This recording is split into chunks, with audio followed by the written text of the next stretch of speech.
Hello बच्चों, let's read the question first. And the question says the locus of centroid of triangle formed by a tangent to the parabola y square equal to 36x with coordinate axis is option A is y square equal to minus 9x, option B is y square plus 3x equal to 0, option C is y square equal to 3x, option D y square equal to 9x.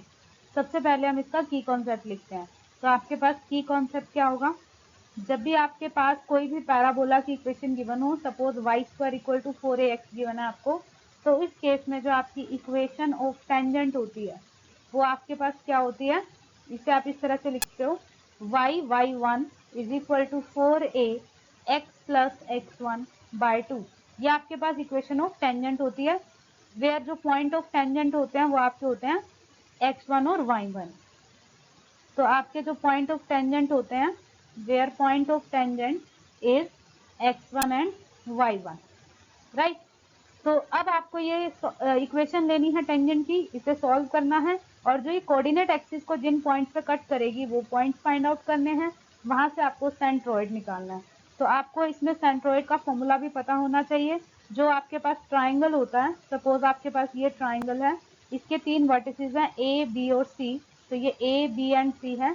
ए के जो coordinates हैं suppose x1 y1 है, B के coordinates हमने मान लिए x2 और y2 और सी के हमने मान लिए x3 और y3. तो इस केस में जो हमारा सेंट्रोइड होता है वो क्या बनता है? सेंट्रोइड होता है आपका x1 plus x2 plus x3 bye 3. ये आपका सेंट्रोइड का फॉर्मूला होता है. और y1 plus y2 plus y3 bye 3. तो ये आपका फॉर्मूला बन गया सेंट्रोइड का. अब हमें इन दोनों फॉर्मूलाज का यूज करना है और इस क्वेश्चन को सॉल्व करना है. अब हम इसके सॉल्यूशन पे चलते हैं. तो अब आपके पास सॉल्यूशन क्या होगा? हमारे पास जो पैराबोला की इक्वेशन है वो है y square is equal to 36x. y square is equal to 36x. Now equation क्या होगी? टेंजेंट की. अभी अभी हमने डिस्कस किया है टेंजेंट की इक्वेशन का फॉर्मूला. तो equation of tangent at point x1 और y1 हम फाइंड करते हैं. तो हमारे पास हो जाएगी y1 is equal to 36x plus x1 divide by 2. तो ये आपका 2 से 36 कैंसिल हो जाएगा 18 पे. y1 is equal to 18 x plus x1. ये आपके पास आ गई इक्वेशन ऑफ टेंजेंट. अब ये जो इक्वेशन ऑफ टेंजेंट है ये आपका एक्सिस को किन पॉइंट पे कट करेगा? जैसे मान लीजिए अगर हम ये ड्रॉ करते हैं पैराबोला ये आपका एक्स एक्सिस के अलोंग बनेगा. तो सपोज ये आपका पैराबोला है और इसका कोई भी हमने एक टेंजेंट लिया है और वो टेंजेंट आपका दोनों एक्सिस को कट करता है. मान लेते हैं कि ये एक पॉइंट है x1 y1. इस पॉइंट पे हमने इसका टेंजेंट निकाला है. तो ये आपका इन दोनों एक्सिस को कट कर रहा है. इस पॉइंट पे भी कट कर रहा है और इस पॉइंट पे भी कट कर रहा है. तो अब आप ये कैसे फाइंड आउट करोगे कि ये एक्स एक्सिस को किस पॉइंट पे कट करेगा और वाई एक्सिस को किस पॉइंट पे कट करेगा? तो आपका जो टेंजेंट है, टेंजेंट सपोज हमने कर लिया मीट करता है at point A on X axis. तो एक्स एक्सिस पे आपको पता है कि जो वाई कोऑर्डिनेट होता है वो 0 होता है. तो अगर हम वाई कोऑर्डिनेट को 0 पुट करवा दें तो 0 is equal to 18 x plus x1 बन जाएगा. इसे हम सॉल्व कर लेते हैं. 18 भी 0 के अपॉन में आके 0 हो जाएगा. x plus x1 equal to 0. तो आपकी x की वैल्यू आ जाएगी माइनस x1. मतलब आपके जो a के कोऑर्डिनेट्स आए जिन पर ये टेंजेंट एक्स एक्सिस को कट कर रहा है वो आपका है माइनस x1 और 0. और इसी तरह ये y एक्सिस को भी मीट करेगा. तो हमने मान लिया कि आपके पास जो टेंजेंट है meet y axis at point B. तो अब y एक्सिस को अगर ये मीट कर रहा है तो उस केस में आपका एब्सिसा 0 होगा. तो एब्सिसा 0 पुट करवाते हैं. y1 is equal to 18 0 plus x1. इसे सॉल्व करेंगे तो y1 is equal to 18x1. यहाँ से आपकी y की वैल्यू आ जाएगी 18x1 अपॉन y1. मतलब आपके जो b के कोऑर्डिनेट्स आए उसमें आपने x को तो 0 पुट किया और y की वैल्यू आ गई 18x1 अपॉन y1. तो ये हमारे कोऑर्डिनेट्स आ गए. तो अब आपके पास जो टेंजेंट है उसके 3 कोऑर्डिनेट्स बन चुके हैं. एक तो आपके पास कोऑर्डिनेट थे, एक तो आपके पास आए हैं जो एक्स एक्सिस को टच कर रहा है और एक आपका वाई एक्सिस को जो टच कर रहा है. मतलब एक्स एक्सिस और वाई एक्सिस को दोनों पॉइंट पे ए और बी पे जाके मीट कर रहा है. तो ए के कोऑर्डिनेट्स आपके क्या क्या आए हैं? ए के कोऑर्डिनेट्स आपके आए हैं माइनस x1 और 0.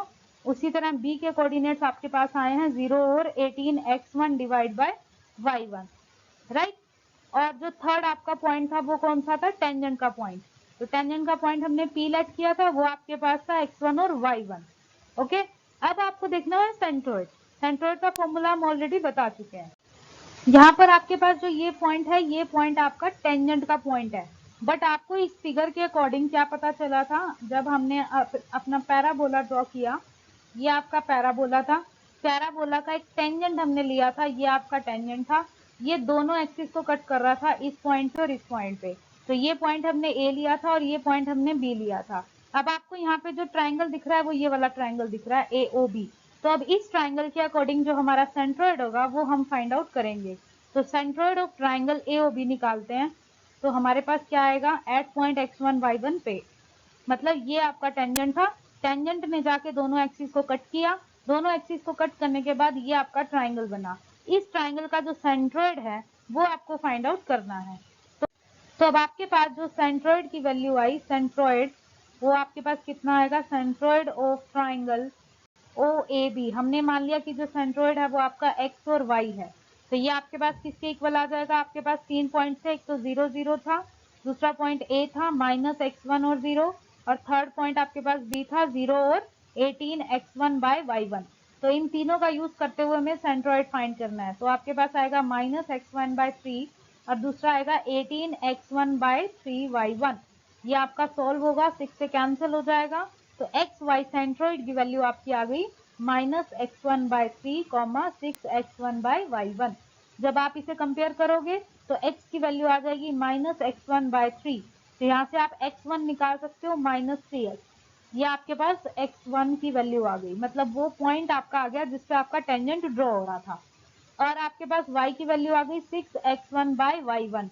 यहाँ से आप y1 की वैल्यू निकाल सकते हो 6x1/y, राइट।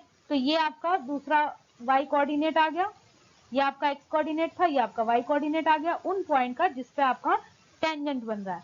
अब हमें पता है कि अगर सपोज ये आपके पास कोई पैराबोला है, इस पैराबोला का हमने टेंजेंट लिया था जो दोनों एक्सिस को कट कर रहा था, एक पॉइंट A पे और एक पॉइंट B पे। तो इसका जो सेंट्रोइड वो हमने निकाल लिया है। अब उस सेंट्रोइड का आपको लोकस फाइंड करना है।